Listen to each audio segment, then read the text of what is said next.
सोचिए, अरब सागर की लहरें शांत हैं, आसमान में तारे चमक रहे हैं और उनके बीच एक भव्य मंदिर खड़ा है, सोमनाथ का मंदिर। ये मंदिर सिर्फ पत्थरों का ढांचा नहीं है, बल्कि हजारों सालों की आस्था, बलिदान और हिम्मत का प्रतीक है। आज हम इस मंदिर का पूरा इतिहास जानेंगे कि कैसे यह मंदिर भगवान शिव के आशीर्वाद से जुड़ा है। कहानी शुरू होती है सतयुग से। पौराणिक कथाओं के अनुसार सोमनाथ मंदिर का निर्माण स्वयं चंद्रदेव ने भगवान शिव के प्रति अपनी भक्ति के रूप में किया था। चंद्रमा को दक्ष प्रजापति ने श्राप दिया था, जिससे उनका तेज खत्म हो गया। जब चंद्रदेव ने महादेव की आराधना की, तो भगवान शिव ने उन्हें श्राप से मुक्त कर दिया। जैसे हम सबको पता है, भोले बाबा तो भोले बाबा है, वो सबको माफ कर ही देते हैं। और इसी तरह जब भोलेनाथ ने चंद्रदेव को क्षमा किया और उनके श्राप से मुक्त किया, तो इस ज्योतिर्लिंग की स्थापना हुई। तभी से इसे सोमनाथ कहा गया, मतलब चंद्रमा के स्वामी।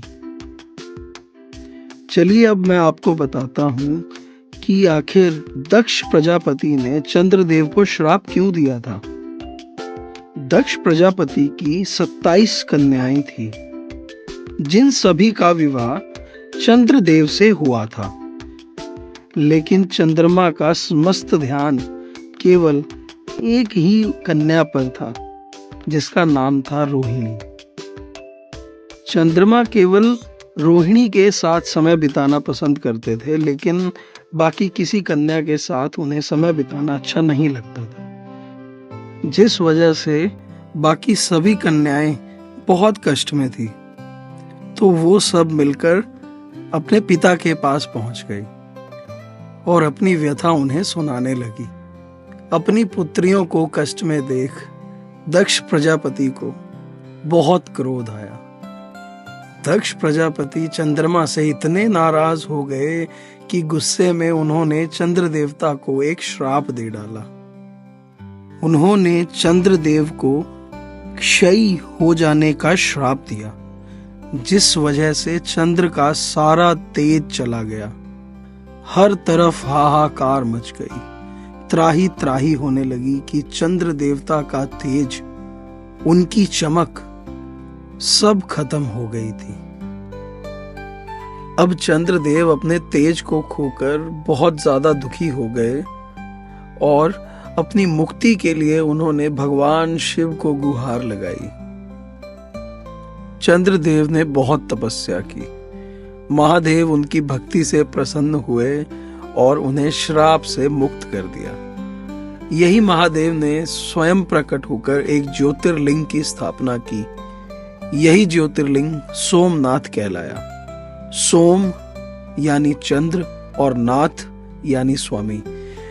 सोमनाथ का मतलब है चंद्रमा के स्वामी। प्राचीन ग्रंथों के अनुसार सोमनाथ मंदिर का पहला निर्माण सोने से हुआ था। बाद में ये चांदी, लकड़ी और पत्थर से बनाया गया। यह मंदिर न केवल धार्मिक दृष्टि से, बल्कि व्यापार और समुद्री मार्ग के लिए भी बहुत महत्वपूर्ण था। चलिए अब मैं आपको ले चलता हूँ आज से कई हजार साल पहले। हम बात कर रहे हैं 1025 ईस्वी की, जब महमूद गजनवी ने सोमनाथ मंदिर पर आक्रमण किया। उसने मंदिर पर हमला न केवल इसलिए किया था कि वो यहाँ से बहुत सारा धन दौलत लूट कर ले जाना चाहता था, बल्कि वो भारत की आत्मा पर ठेस पहुंचाना चाहता था। कहा जाता है गजनवी ने मंदिर की मूर्ति को तोड़कर अरब सागर में फेंक दिया और यहाँ से अकूत धन दौलत लूट कर ले गया। मगर आप ही बताइए, क्या महादेव को कोई मिटा सकता है?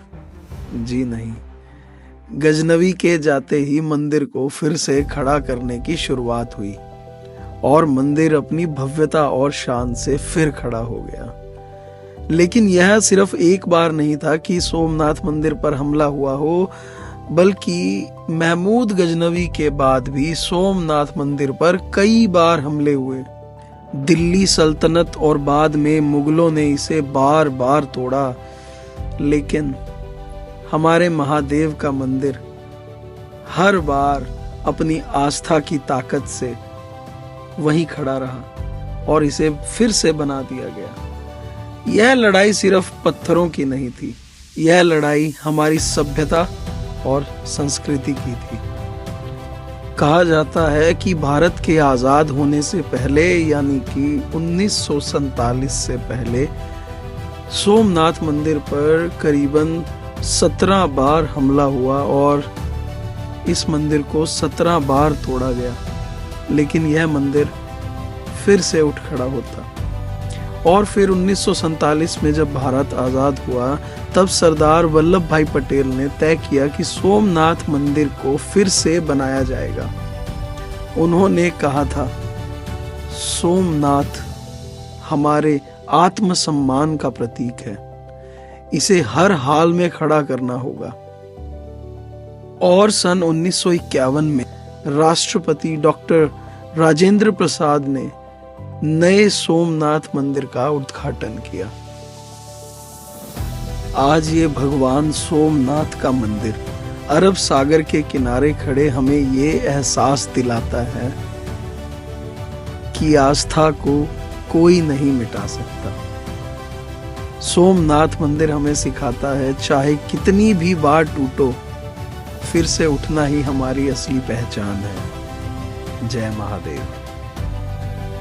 अंत में फिर से आपसे कहूंगा कि यदि आप भी मेरी तरह भोलेनाथ के भक्त हैं तो इस वीडियो को लाइक ज़रूर करें, और हाँ, अगर आपने मेरा चैनल सब्सक्राइब नहीं किया है तो जल्दी से कर लें। जय भोलेनाथ।